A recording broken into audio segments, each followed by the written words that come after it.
We've Got Work to Do by Sophie Iles.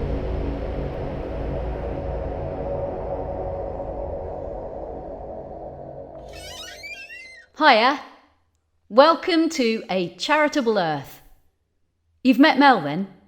Isn't she great? She's taking good care of the three of you? Oh, anyway, I should probably introduce myself. I'm Dorothy and I'm in charge around here. My friends call me Ace. You know, you can take a seat if you want one. Help yourself to a jelly baby. Though, if you'd like something sour, I'm sure I've got some blackjacks in my drawer. Oh, you don't have to worry about the expense. We're minted. This is our job, taking care of you. So it's okay. Take the whole bowl of them between you if you like. What do you think of the view? Yeah, London can be pretty scary from this height, but it can look beautiful too. I know this office is pretty posh, but I got it so people would take us seriously. Imagine if I brought posh execs and CEOs to my dream office. It'd probably look like my old bedroom in Perivale, covered in laundry, band posters, Coke cans, science experiments, food. Oh, so you're all from Perivale too? Ha! Weird how that happens. Huh, pretty dull, isn't it? Actually, not when the professor was around. Then it became dangerous and exciting. He had a tendency to do that. Oh, Mel didn't mention the professor on your way over. Well, he's fantastic. Best friend I've ever had. The doctor is... yeah, that's their usual name. The doctor's an alien, see? Ancient and has lots of faces. But to me, he'll always be a short man with a hat and a question mark umbrella. Hey, tell you what, as we're waiting for Mel to get back with the paperwork, why don't I tell you about my adventure in Perivale with the doctor? Oh, remember, it certainly wasn't supposed to be an adventure.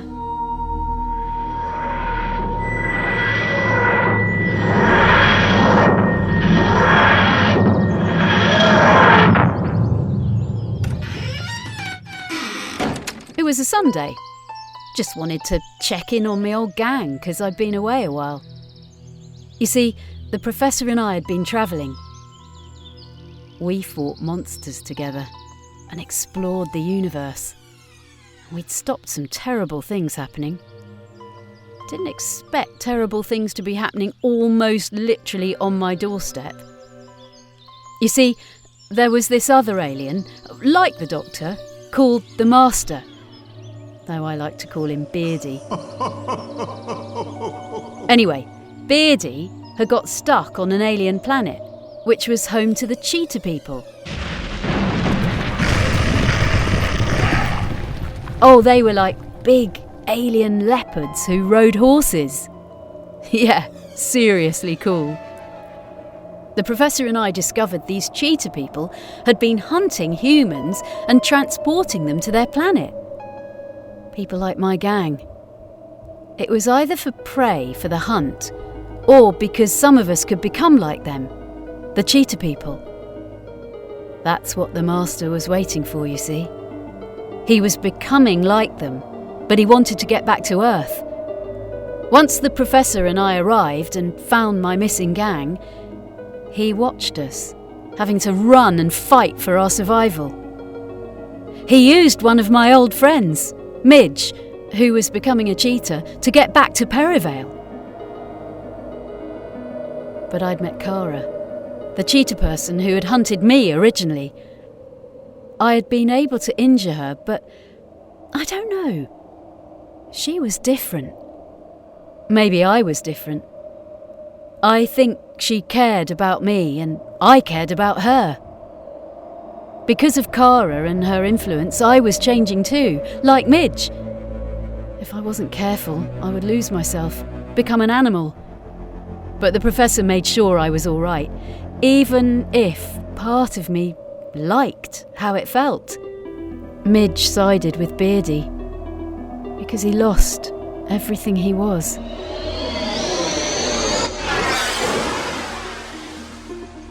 Once they were back in Perivale, the Master had planned to use the planet's power to destroy the Doctor and Earth. Poor Midge. I still think about him sometimes. Like him, I was changing too. I could feel it, like a superpower. But the Doctor knew that the only difference was that I hadn't fought. If I had fought after that, I would have become an animal too.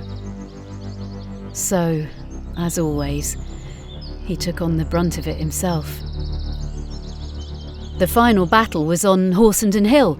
You've hung out there, I bet. Well, it was a set-up by the Master, you see. He intended on Midge and me driving motorbikes into each other. The Professor got there first, of course.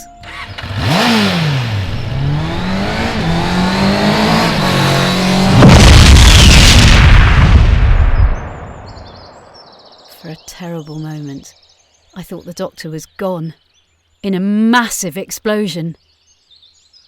Midge lay dead, and the Master came for me, but Kara protected me. The Master stabbed her before I couldn't stop it. I felt it so deeply because of our connection. She died in her original human form, and I was by her side, wishing I could save her. I couldn't. I still miss her very much. I never did find out what really happened in that final fight with the Professor and the Master. When I asked, he didn't know. Not that I really believe it'd be the last time we'd see Beardy.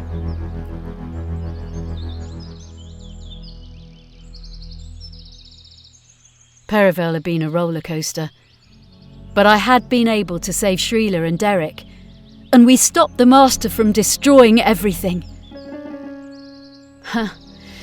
I guess you're wondering why I told you that story, eh?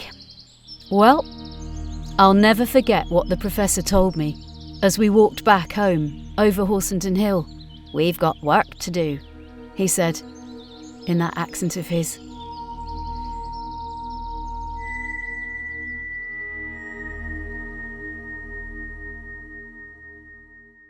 I didn't really get it at the time, but I do now. It's about knowing your place in the world. See, that's why Mel and I do what we do here.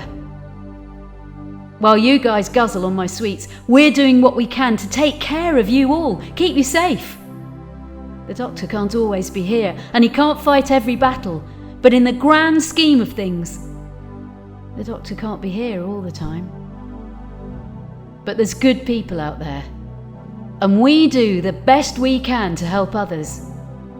Some of us fight evil, and some of us make sure you've got a roof over your head. And some of us, like me, can do both. So now you know, if you ever need anything else from us here, you always have us here at A Charitable Earth, okay? Oh, hey Mel, back just in time. I've been telling them about the cheetah people. What do you mean again? I love telling that story. You take good care of these guys, okay?